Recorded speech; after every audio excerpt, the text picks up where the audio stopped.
Bu koreyslar nimaga bunchalik tiniq desam, gap bu yoqda ekanda. Yaponlarning sirini ochuvdim, endi navbat koreyslarning siriga. Qizlar, bu maskani prosta ishlatib ko'rishinglar kerak. Bu guruchli maska ajillarni ham, ugurilarni ham bitta qo'ymay taradi. Agar muntazam ishlatsangiz, har qanday turdagi dog'lar va chorniy tochkalardan butunlay xalos bo'lasiz. Ko'p gapirib o'tirmasdan retseptni beraman, o'zingizlar sinab ko'rib ishonch hosil qilinglar. Guruchni yaxshilab eziltirib, shu holatga kelguncha pishirib olasiz va blenderga solib maydalaysiz.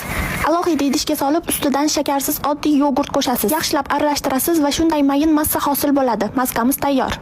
Maskani har doimgidek toza yuvilgan yuzga surasiz. Bu maska oqartiradi, tiniqlashtiradi, teri to'qimalarini tiklaydi, yog' balansini tartibga soladi, yumshatadi va namlantiradi. Xullas, 1000 marta gapirgandan 1 marta sinab ko'rgan yaxshi. Maska surib bo'lgach, yuzingizda 15-20 daqiqa ushlab turasiz, so'ngra iliq suv bilan yuvib tashlaysiz. Namlantiruvchi kremingizni surishni ham unutmang. Maskadan haftada 2-3 marotaba foydalansangiz bo'ladi. Qo'shimcha savolinglar bo'lsa, kommentariyada yozib qoldiringlar, men albatta javob beraman. Video foydali bo'lgan bo'lsa, like bosishni, yo'qotib qo'ymaslik uchun saqlab qo'yishni unutmang.